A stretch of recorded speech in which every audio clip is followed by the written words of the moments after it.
3 years ago, I bought a $400 split keyboard. Today, I'm building my own from scratch, electronics, firmware, and all. Hi, I'm NikTheMimic, and I'd like to show you how I made the keyboard I've always wanted, or at least for now. But if we're gonna do that, we need to rewind to late 2024. I'd recently hit a career goal and decided it was time to step up my keyboard game. So I looked around and I pored over the many options. I waded through the shiny aluminum depths, trudged through the endless Hall effect swamps, climbed the mountains of Thok, dodged the thorns and daggers of layout debate, and finally climbed the steps to the throne upon which sat split keyboards once more. When the smoke settled, my choice stood there triumphantly, the ZSA Moonlander.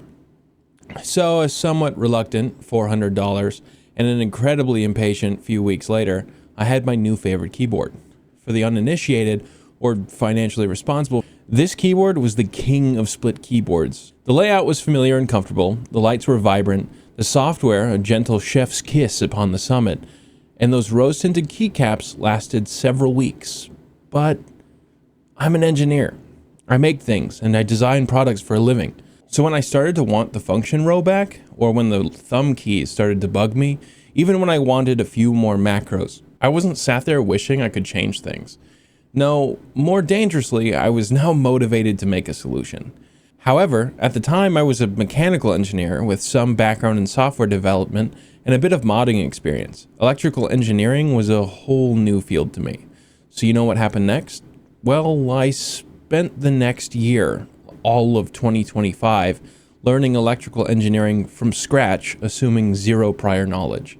I bought and read books, took courses, and started applying that knowledge to this project. But something important I want to show you is that I started the concept of the keyboard before I started learning anything about electrical engineering. This is something I want to stress heavily. The more we tend to learn, the more rules we apply to the way we think and the problems we're trying to solve. So the original concept was deeply flawed and somewhat counterproductive to the goal that I was trying to reach, but that's the name of the game. Next came iteration after iteration. I had to keep revising things as I learned more and more. But the longer I thought about this project, the more things began to settle in place, forming the most basic and integral pillars of the design. Eventually, I reached a state that was practical, but yet to be physically tested, so I modeled things to scale in Blender to get a rough look at the physical layout and what features would go where. This is also around the time I was receiving guidance and taking a class on circuit board layout. Now, with a visual reference in Blender, half a year of studying under my belt, and no physical prototypes to show progress, I was itching to hold something in my hands.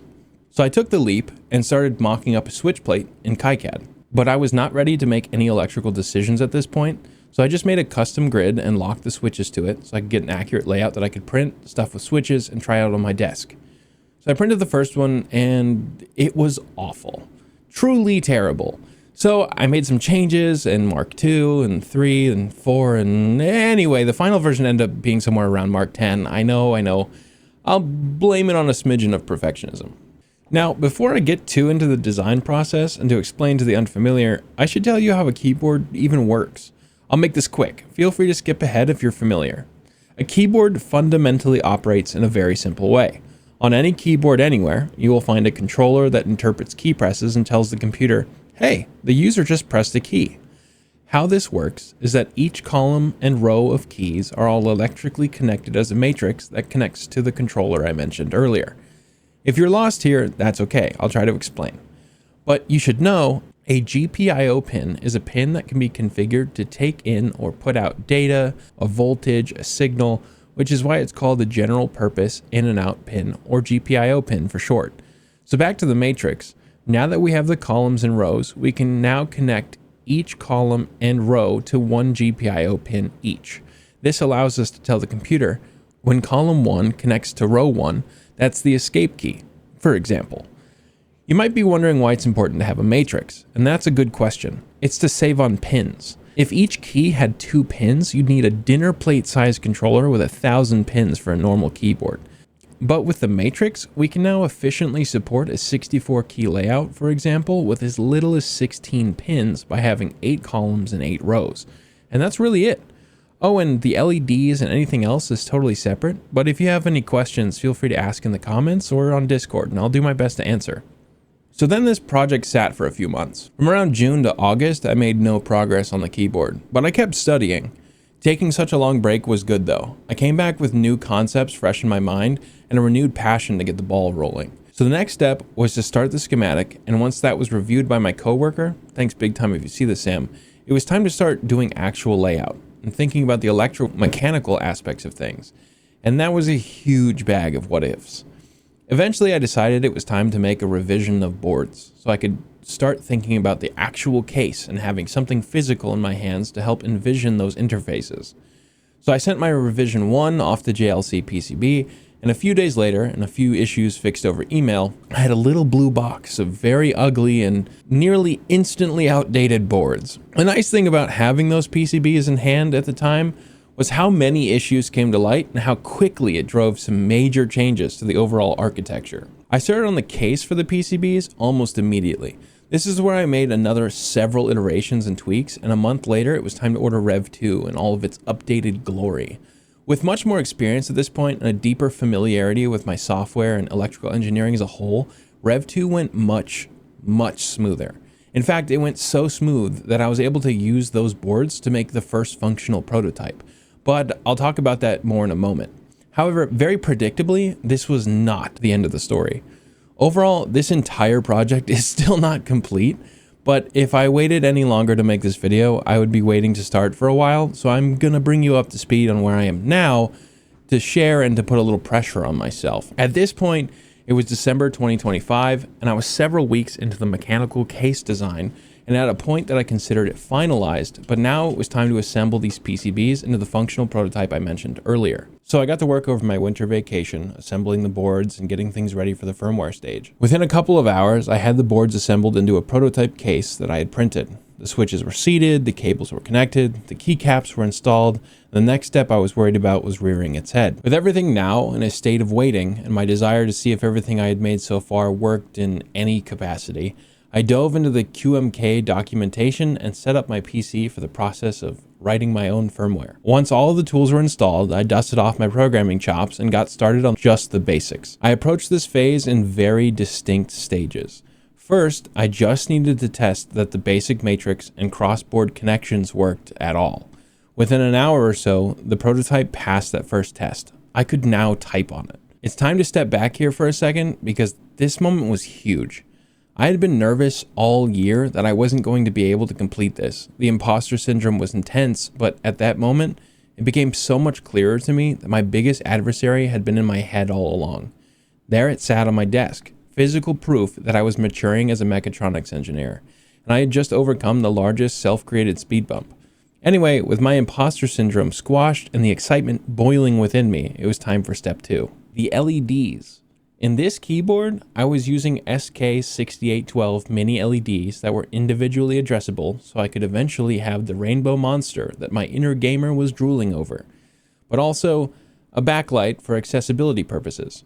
So to keep from overdoing things, I soldered in the first 3 columns of the matrix only. What I needed to prove first was that one row got data and power.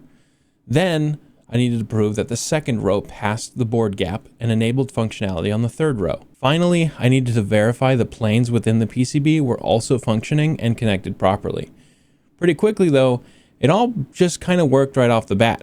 So I took a step back and soldered the rest of the LEDs in and tried it with the full matrix installed, and it worked perfectly. But this is where that streak of easy tasks comes to an end. What was next was enabling the true matrix powers that allowed for cool effects and reactive backlighting. A few hours and several firmware revisions later, I had set up the matrix to be position aware and the effects were live. Not gonna lie, I stalled here for at least a day, enabling and trying out a bunch of effects and playing some Factorio on the newly working prototype. One really big and integral feature was kind of looming though. That was the OLED in the UI. Now listen, I've made graphics, photorealistic renders, game assets, drawings, overlays, the works. It's part of my job. But for some reason, I was terrified to fail at implementing this silly little screen. So I made an appropriately sized logo in Blender that was pre-converted to grayscale. I used an online converter to turn that image into a raw bitmap data, and I pasted that as an array into the firmware with the now enabled OLED feature. And nothing. I couldn't get the screen to work no matter what I did. Nothing was reacting and I couldn't see anything wrong. I spent a significant amount of time troubleshooting my code and began to get frustrated. But luckily, my wife hit me with the genius comment of, well, does the OLED itself work? I didn't think of that. So I swapped it out, and lo and behold, it might have just been a bad OLED the entire time. Because the moment I swapped the OLED for a different one, everything appeared on screen just fine. Overcome with relief and laughing at myself, I thanked my wife and moved on to the next stage, UI elements. Fast forward 2 entire days and lots of graying hairs later, and I ended up having to rewrite things from scratch because I could not get the UI elements to behave. Turns out QMK is not without fault, and some of their documentation is a little, let's say, optimistic. But eventually I got the whole UI and screen working. I even implemented a fake boot screen to add to the aesthetics that I was pretty pleased with. Then I plugged in the whole keyboard and I was met with utter horror. It was lagging. For some reason, my key presses were delayed by almost an entire second, and the entire LED matrix was visibly choppy, as if it was emulating 2014 modded Minecraft on your family's home computer.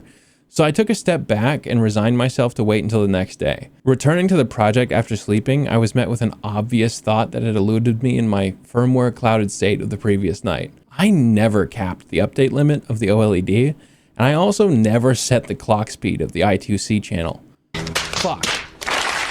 So I tweaked the update limit to 1, I set the I2C clock speed to a sweet 400 kilohertz, and now I had the bandwidth to update the LEDs, scan the matrix, and display all at the same time. If you're unfamiliar with I2C and really want to get into the details, let me know in the comments and I'll try to explain it, but we need to stay focused. The next step is important, and it's the last step I've taken so far. The prototype at this point was done. I couldn't take it further and I had a huge pill to swallow. The connectors I had chosen to connect the matrix to the controller, well, they were way too tall, and that meant I needed another rev. Justifiably deflated and mentally exhausted, I took a week off of thinking about this project. Progress comes in waves, and this one was cresting. But in all tragedy, there is beauty to be found. So I sat on the design changes for a while. I put in several days of research into connector replacements. I broke down the PCB design as it was, and I made a list of things that I liked, things that worked, and things that needed to change. Luckily, almost nothing was a problem, at least until I started projecting cost. Up until now, I haven't really mentioned 2 other major facets of this keyboard that stand as core principles of the design, though this is going to require a bit of backstory again to explain, so bear with me. Back in 2019, I started my journey into this financially irresponsible hobby by learning to make kits for existing keyboards. Through my own collection and favors to friends, I ended up offering the service online of making kits for people to buy. This is where I accidentally stumbled into the niche world of keyboards made to support physical disabilities. I ended up making split keyboards for a few veterans with prosthetic hands or arms, and even one person who was born without anything below their left elbow. What I found in making these kits for these use cases was that there really weren't a lot of solutions for something like this. Most, if not all, keyboards on the market were either a single slab or a split keyboard that operated from the left half and extended to the right. In layman's terms, that meant if you only needed the right half of a keyboard, well, you were out of luck. But at the time, I had no idea how to even approach the subject, but I kept that in mind over the next couple of years until it resurfaced, getting my Moonlander. This broke my hiatus of not using split keyboards. So when I set out to make this new keyboard with my newfound skills and knowledge, I considered it a responsibility of mine to create a solution to that problem I'd seen in the past. As someone that can make things, I think of it as part of my responsibility to help people if I can. But now this comes back to the core design pillars. 1, this keyboard must be modular and each half must be capable of independence from the opposite side. And 2, this keyboard must have a slot for modules that are open source, which I will explain at the end, so don't forget. Another fundamental thing, the final product needed to be user-friendly, future-proof, and approachable as possible. These criteria started blaring my internal sirens once I realized that each half of the keyboard had 3 subboards for the matrix alone. This meant 6 boards total for both halves and 2 different controllers. Putting this info into a price projection sheet was abysmal, to say bluntly. I couldn't hit my goal of something approachable financially if I continued at this trajectory. So I did something kind of insane. I started the PCB design over from scratch. Though this revision had a solution in mind, the boards needed to be reversible. That would make it go from 8 unique boards per 1 full keyboard set to only 4, a literal halving of the price and manufacturing overhead. This also maintained the other principles of keeping things upgradable and repairable, and the final case design was optimized as much as possible for either CNC or 3D printing. So now the individual on a budget can get their hands on this keyboard for much, much cheaper. Plus, the act of starting over made pretty great practice in a field that I was already trying to improve in anyway, so that honestly couldn't hurt. One more detail I forgot to mention before was the reason I kept the control board separate from the matrix. At this moment, there is no wireless kit, but in the future, I would like to make one. However, I can't in good conscience sell a totally separate keyboard because it's wasteful and it's not user or consumer friendly. So I made sure to add space for extra hardware in the future. And when I come out with a wireless control kit, you'll pop the back panel off your keyboard and swap it out for the new control board and add a battery. This means you only purchase the updated control kit and have a functional upgrade within 10 minutes. This was extremely important to me as well. Repairability is a core principle I tied directly to my reputation as an engineer, and I refuse to sell my soul for profit. So where are things today? Well, at the time you see this video, I have the reversible boards in hand. Check them out. Took a bunch of tweaks, custom footprints, and lots of sweat and worries. But from what I can test at the moment, all is in order, and the only things left for the keyboard to be functional is some minor hardware incorporation and designing of the control board. The control board will take care of the add-on numpad/macro pad that I haven't shown, as well as the USB dock for the dockable modules inspired by another keyboard I won't mention by name. Then the plan is to also web host a key map customizer so you can change your setup as easily as possible without the need to write custom firmware. The plan is for the website to have a user-friendly UI like ZSA's Oryx, which is really great and you should check it out. But that will take care of the technical background affairs and make everything as easy as possible. Oh, and then I can really focus on the modules that I teased earlier. The plan at the moment is to have a couple of dockable modules, not all of which have been fleshed out yet. That's all I will say for now, but the plan is to make them open source, customizable, repairable, and cheap enough to produce or make on your own so that anyone can have one. Anyway, this project's not done yet, but I wanted to share its story with you so far. What I hope to gain through this is preliminary feedback.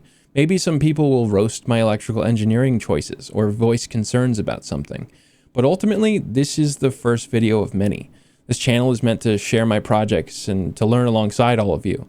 So if you like this video, please like and subscribe. And if you didn't, it would be much appreciated if you told me why and how I could improve. However, this has been NikTheMimic, and I hope to see you in the next one. Stay legendary.